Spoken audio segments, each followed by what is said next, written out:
James Fishback, as I was saying, he is in court. The hearing just concluded, and now, as of next Monday, we are going to find out whether or not he is allowed to stay on the gubernatorial ballot for Florida. So that's going to be a really big deal. Not necessarily just because I think Fishback will win. Because if I'm being honest with you, the odds of Fishback pulling this out and becoming the governor of Florida, they're low. They're extremely low, which is something that is unfortunate. He's coming in with very little name recognition across Florida. However, he has run a phenomenal campaign where he has hit every single county in all of Florida, which apparently he's the only gubernatorial candidate to ever achieve this, and he's hit many of them twice. That guy is busting his ass off to get name recognition there. So he's running a phenomenal campaign, but I don't necessarily think it'll be enough. But what Jay Collins is trying to do, the guy expected to come third place, because right now you have Byron Donalds, who according to the polling is way, way higher than everybody else. It's not even a close race with him.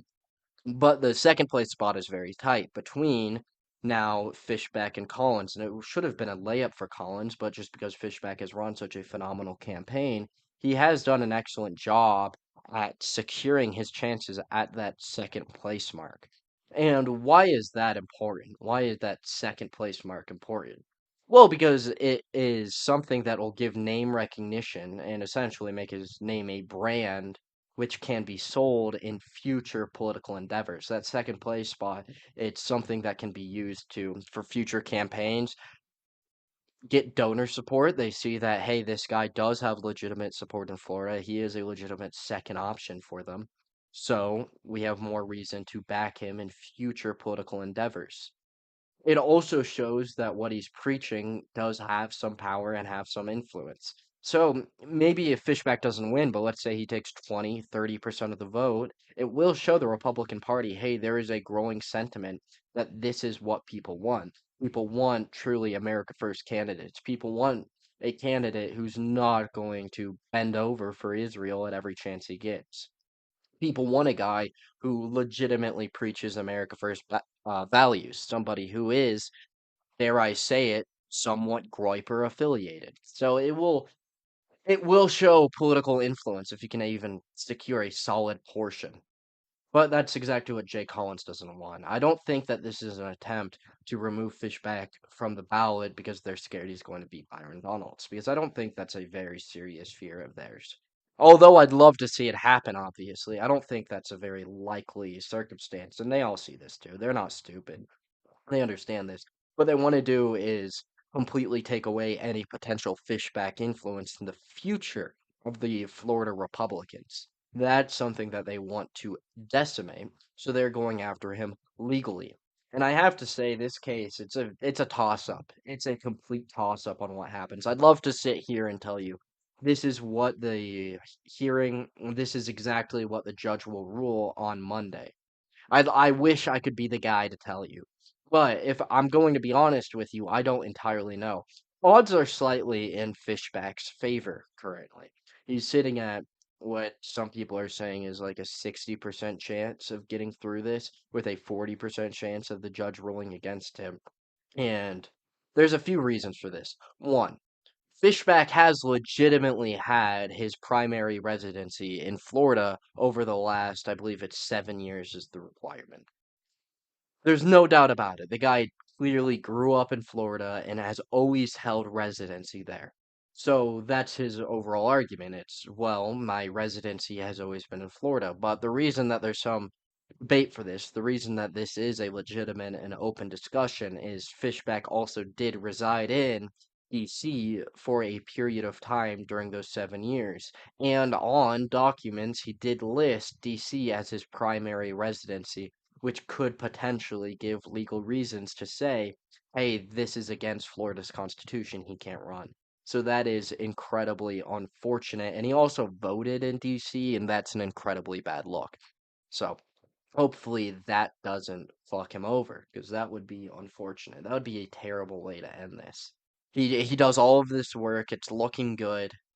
He's done an incredible job. He's garnered much more support than anybody could have ever predicted. I mean, this guy came in as a complete no-name in the political atmosphere. Nobody knew Fishback when he started this campaign. Nobody knew that name. Nobody knew who he was. And by the end of it, I mean, he's trending all over social media. I think every single day you look on Twitter and one of the trending topics, it's almost always something related to this Florida race because of how monumental and how persuasive Fishback is. I mean, he's a candidate that we haven't seen before. He's truly not only an America First candidate, but unlike many of the others running, Dan Bilzerian, James Fishback has run a great campaign and he's been persuasive. And he said things that it's real, it's legitimate, and it earns votes. So he's unlike what we've ever seen before. And because of that, he's a risk to the establishment. They don't want more people like him, so they're trying to shut him up and keep him down before he can prove that what he does works. Because again, like I said, I don't expect him to win, but coming in at a 30% of the ballots coming in, if 30% of those say Fishback's name on them, well, that shows, hey, the people want something else. And we can break this down even more. We've seen that young people, they like Fishback. In fact, in many of the pollings, including the younger generations, he's above Donald's. And I don't think that'll win him the election because so much of the voting base in Florida is elders, it's boomers. And we all know boomers. Boomers love to fuck over our nation.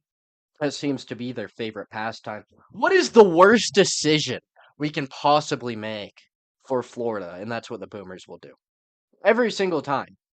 They look at a ballot and they say, huh, hmm, which of these candidates will fuck over our country on behalf of both the Democrats who want to move us further to the left, as well as what will ensure that more of my money goes to Israel?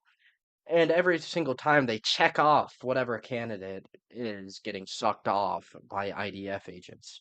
So I think the boomers will fuck over Fishback in Florida.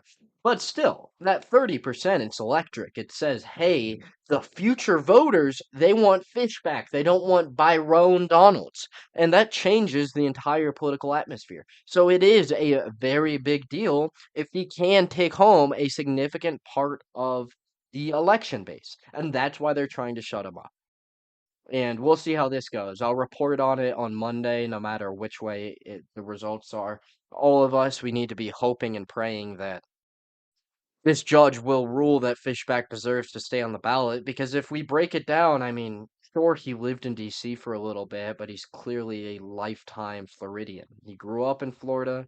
His 16-year-old driver's license is a Florida license. Even when he voted in D.C., he provided a Florida license. And the person running the voting booth allowed him to vote. I mean, this guy is clearly a Floridian through and through, so it would be a disgrace to remove him from the ballot. The Floridians deserve to be able to vote for who they think the best candidate is, and if they think it's Fishback, well, then I think their voices should be heard.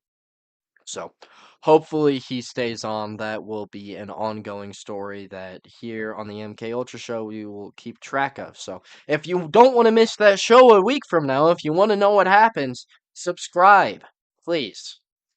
I'm begging.